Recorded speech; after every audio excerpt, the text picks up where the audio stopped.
Wedding planning can be one of the most stressful yet exciting parts of someone's life.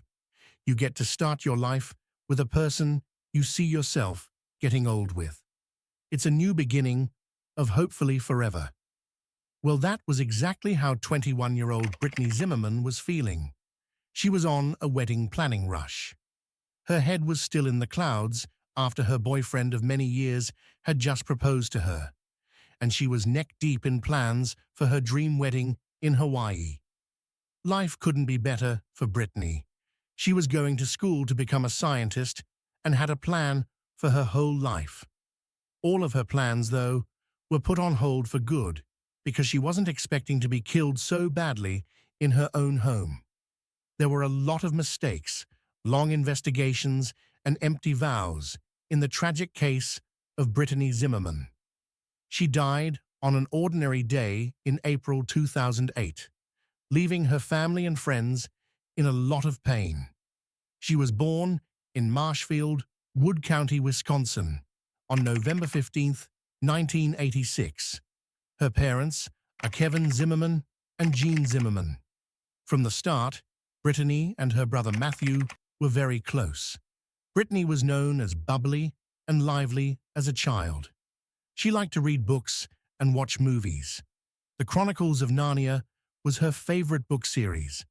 Marshfield Senior High School was where she went to school and graduated in 2005 with great grades after taking many AP classes. Upon leaving high school, Britany had her whole life worked out. According to her school advice counselor, Britany wanted to be a doctor. She liked the hard classes, and she was determined to do well even though she knew it would take a lot of work. She went to the University of Wisconsin-Madison to study medical microbiology and immunology, which was a little different from her original goal of just becoming a doctor. Britany loved cooking, baking, and going to new restaurants in her free time when she wasn't writing or studying. Britany decided to go from restaurant to restaurant instead of going from bar to bar like most college students do. She's my type of person. Britany should have had plenty to do to keep her busy, right? There was more, though. Even though she had a very busy schedule, she also helped at the American Cancer Society Hope Lodge. Britany was the very definition of being kind and generous. Many people liked her and found her attractive because of these traits. This was after being with a guy named Jordan Gonnering for a few years. As kids, they had known each other, and what began as a friendship turned into something more. The two made a great match, and they both had big dreams. Britany and Jordan were both nice and caring. When Britany's life was too busy, Jordan was the calm and steady one.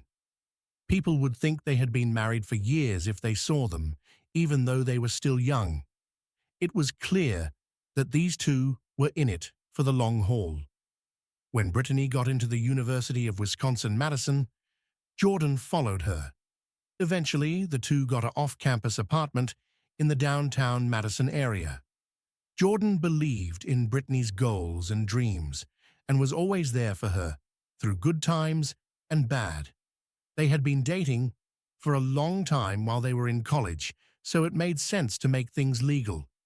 He asked Britany to marry him by getting down on one knee one night. Britany was thrilled. Because her boyfriend had become her fiancé, she was living her best college life and planning her dream wedding. Britany had always dreamed of working as a doctor or immunologist in Hawaii. It was also where she saw herself getting married, so that's exactly what she and her fiancé planned to do.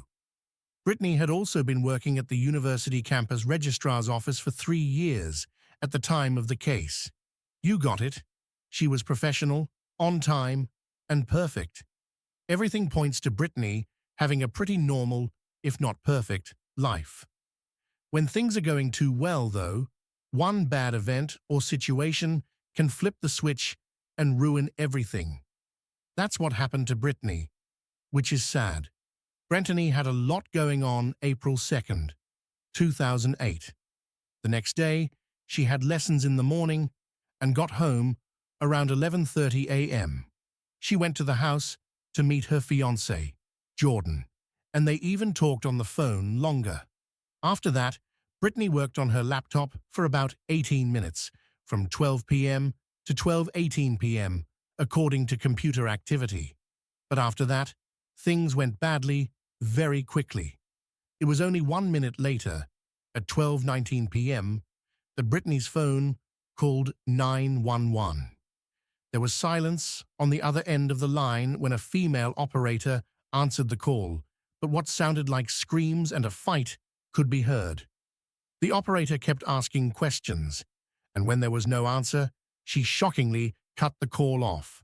Worse still, she didn't do anything after this call, like call the police or anything.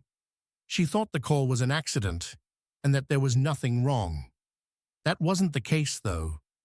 On the other hand, Jordan went to class and got home just before 1 p.m. that same day. He stopped in his tracks, though, when he saw that the lock on the security door was broken. Britany was very careful about her safety. That was one thing about her. She would always lock the door securely and check all the locks several times before she settled down. So, Jordan thought this was very strange and scary. As fear spread through Jordan's body and mind, he went into the room and called for Britany. He couldn't believe what he saw when he got close to the bedroom. Britany, who is 21 years old, was lying still on the floor next to the bed. Jordan was so upset that she called 911. That's when the police and emergency services finally got to the scene. When the cops arrived, they saw a very upset Jordan pleading with them to help Britany. He was heard saying over and over, "She's the nicest person ever." Why would they do that? Jordan saw his fiancée, the person he wanted to spend the rest of his life with, in such a terrible state, and in their own home no less. It breaks my heart. A few hours ago, Britany was still living, healthy, and happy, but now she is gone for good. It was a mess there. You could tell that Britany fought back against her attacker, but she lost, and in the end, she was killed. Because the door lock was broken, the police at first thought it was a theft, but no one took anything important. The detectives also thought it was strange that thieves would target college kids. They shouldn't have done it because most college students don't have enough money to rob them. What they can do to get by is enough for now.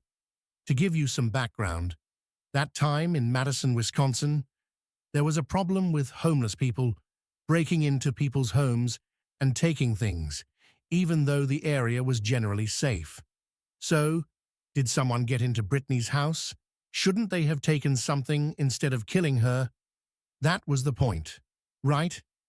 Thus, the detectives set out to find the truth.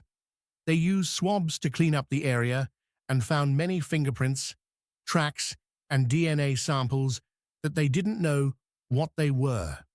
As part of their investigation, the cops did everything they could to find out as much as they could. But it was going to be hard and take a long time to question hundreds of poor people. People in Wisconsin at that time were very open to helping the homeless. They didn't lock their doors so homeless people could stay there. They also put together a lot of events for the suffering community, like fundraisers and food drives. What you did was nice, but many people were afraid that not all homeless people were good, since some of them might have done bad things in the past and weren't afraid to do them again. Even though it was awful, people thought Britany had been struck while she was helping a homeless person. People were also very angry at the Madison County Police Department because there had been 3 other unsolved murders in the same area that were very similar to Britany's. They were worried that there was a serial killer on the loose and that the police weren't doing their jobs to solve these cases. The short 911 call that Britany made was also the major source of controversy. The call was made by Britany, most likely before or during her attack, which is absolutely crazy. Britany called for help, but the operator put the call on hold with a woman who was in danger and didn't even call back or send a police officer to check on her. This makes no sense to me, especially since the police station was only 2 blocks away. There was no reason why a cop couldn't just stop by and check in. There was good reason for everyone to be mad at the cops and the 911 system. This emergency helpline was made to get people out of trouble quickly, but Britany was not helped at all when she called it. The operator then defended her by saying that she had called Britany back, which turned out to be false. Even though it was a different number, she did call someone back. Also, it would have been one thing if the operator had just accepted that she was wrong. Being so bold as to lie to the public about it, though, is unacceptable. As if things weren't bad enough already, the investigation wasn't leading anywhere.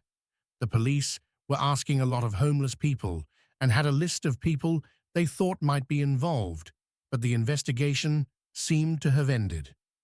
The detectives were sued by 4 news sources after the 911 mess. The Journal Sentinel, the Wisconsin State Journal, WTMJ-TV, and WFSC-TV, Madison, all filed the suit. The whole thing lasted for about a year. In 2009, not even the call that Britany made to 911 had been made public. However, a transcript of the call was included in court papers. But this transcript was just a list of the sounds of the fight and screams that could be heard. We know about this call and what happened in the first place because of these court papers. A few people were already on the police's mind at this point. Some of the suspects were guys like Thomas Cosgrove, Jeffrey D. Ball, Chauncey Mack, and others. They were all homeless and thought to be violent. Some of them were caught breaking into homes and public places. The people there seemed very shady and had weapons on them. Even though they were all checked and DNA was taken, none of them could be linked to the crime scene. They weren't the ones who killed Britany, even though they had a past of bad behavior and violent crimes. The study slowed down for a few more months, until someone gave them a tip. It was a small step forward in Britany's very complicated case. The person who gave the information said that a man was seen in the area where Britany was struck. David A. Carl was his name, and he did a lot of terrible things. To begin, he was an addict and had several DUIs. He was also found guilty of pushing himself on a woman. Even worse, the police questioned him almost 6 times about Britany's attack and never found any evidence against him. There were people in the area who saw him around the time Britany was attacked, but it looked like he was just asking people for money to fix his flat tire. But he really meant to use that money to feed his addiction even more. At that point, the only information the police had about David was from a few people who saw him in the same area. But there is nothing bad about being in a place where a horrible murder happened. It's just wrong place, wrong time. Now keep in mind that this is 2008, even though the police had a lot of DNA proof. DNA technology wasn't as good back then as it is now. This only meant that Britany's family and friends had to wait with the cops. The Zimmerman family was in a lot of pain as time went by, and they were afraid they would never find the person who killed their daughter so violently. That is, until 2014, 6 years after Britany's sad death, when there was finally a DNA match. In 2014, a piece of male DNA was found on Britany's shirt sleeve, and it matched someone. Even scarier was the fact that the person it matched with was someone the cops had already talked to a few times. No one else but David Cale's DNA was in it. There was a lot of work in the investigation 6 years after Britany's death. It's funny that David wasn't hanging out in the streets anymore at this point. He was in jail because he had been convicted of drunk driving 1,000,000 times. But there was something wrong. His DNA didn't match perfectly. An incomplete DNA match wasn't enough to convict David of Britany's murder because it had been so long since the attack that killed her. For the trial to go well, David had to basically admit. But did David do that? Of course not. But someone else did come forward. His name was Andrew Scholes, and he was a friend of David's. Funny enough, he had also been convicted of a crime. He was locked up at Gilmer Federal Correctional Institution in Glenville, West Virginia, because he had a gun that was illegally in his hands. Andrew said that David admitted to killing Britany, but he wouldn't say anything else. The police realized at this point that Andrew wouldn't tell on David unless he could get something in return. Since Andrew wanted to get out of jail, they knew it wouldn't be easy. It is so upsetting to see someone taking advantage of a family's pain and trauma for their own gain.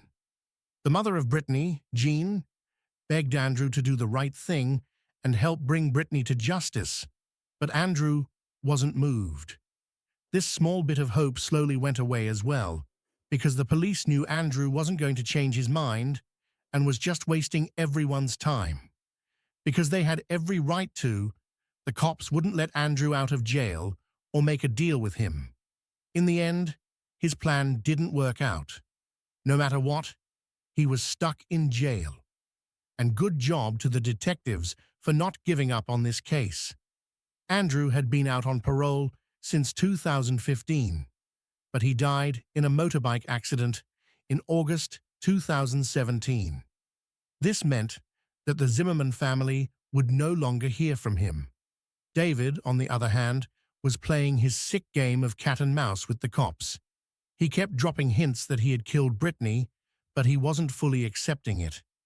He gave answers that were mostly pretty unclear, which is so annoying. The police were pretty sure they had the right person for the job, but they needed more proof. David was supposed to be free in 2021, which made things even worse. The cops had to act quickly before he was free for good. That did happen, though. Finally, on March 20th, 2020, someone was arrested in Britany's case, and David Carl was the person who was being held. DNA technology made it possible to find a 100% match between David's DNA and the DNA on Britany's clothes. This meant that David had no reason to run away. When Britany died, his DNA was found all over her apartment. If he hadn't done anything to cause her death, David finally told the police what he did 12 years after Britany was attacked and died in a terrible accident. David said that he was in the area getting money from people door to door. At one point, he even broke into a woman's house because the door wasn't locked. He left quickly when he saw the woman inside and being told to leave. Britany's apartment was his next stop. The door was locked, so David thought no one was home. So he broke in. In fact, in spite of what most people think, nothing bad happened when he met Britany in the room. When he asked Britany for money, she didn't have any. Just as he was about to leave, he asked her to go to the bathroom. David was sure that he wasn't going to hurt Britany at that point. He was allowed to use the bathroom by Britany. When he came out, he saw Britany talking on the phone, which made sense since she was probably making that terrible 911 call. Really? Can you picture a poor person breaking into your house while you're not there? It was clear that Britany was scared and needed help. But that's when David got scared. He didn't want to go to jail again for another crime, so he killed Britany. He beat her up so badly that Britany dropped the phone, which is why she couldn't call 911 for help. He then took her to her bedroom and killed her with his naked hands and a kitchen knife he stole from Britany's kitchen, which is so horrible. David did the unthinkable and then just left the flat. However, there is one more sad fact that makes you even more angry at the 911 operator. Remember that Jordan found Britany dead on the floor next to the bed, but David said that he had left Britany on the bed. So, she might have tried to crawl out of the bedroom to get help while she was still alive at that point. She was in her apartment waiting for help to arrive, but it never came because no police car was sent to her apartment after the call, and Britany tragically died from her injuries. You can't help but be angry about this part of the 911 call when you think about it. That person on the phone should have sent someone. Just maybe Britany's life would have been saved. Even if Britany was going to die anyway, her case might have been solved faster if a police officer had been sent to check on her after the call. Anyway, David, who was 56 years old at the time, initially pleaded not guilty after confessing. But in 2023, he changed his plea to guilty because he had a change of heart after months of soul-searching. For once in his life, David chose to do the right thing. But please don't give this man a round of praise. Remember that he started all of this trouble. He was eventually given a life term without the chance of parole for the first-degree murder of Britany Zimmerman, who was 21 years old. After David was sentenced, Britany's family pretty much said it all about what a monster he was. David Carl is nothing more than a worthless piece of skin and a killer, Jean said next. The Zimmerman family will have to live without their daughter for the rest of their lives. They get emotional every time they think about Britany because she will never finish college, even though she worked hard all through the year. She will also never be able to marry Jordan, the love of her life, or build her life, become a doctor, save lives, or raise children. The Zimmerman family is very hurt, but Britany's parents and other loved ones are at peace because they know the person who did this will never be caught. To keep Britany alive in people's thoughts and hearts, the Zimmerman family has done a lot of good things. In Marshfield, a dog walk and benefit called Pause for Britany was made in her honor. It raised money for Marshfield Area Pet Shelter, MAPS, and it was made so that people could know what Britany would have wanted to do if she was still alive. Though Britany may not have been able to make these things happen on her own, her family and friends are continuing to spread the love she had for everyone, especially animals. People from Marshfield High School who want to study medicine at the University of Wisconsin-Madison can also apply for the Britany Zimmerman Memorial Scholarship. This is a great way to remember Britany and all that she was. You've probably heard a lot of touching and moving stories about homeless people helping others and being there for them when they need it the most. But this isn't really that kind of story. You will feel disgusted because one man who couldn't stand the thought of going back to jail for breaking into an innocent woman's house on purpose killed someone who was always willing to help others. It's really gross. And that's the case for today. What are your thoughts? Let's discuss in the comments. If you enjoy true crime stories, don't forget to like, subscribe, and turn on notifications so you never miss a new case. Until next time, stay safe and stay curious.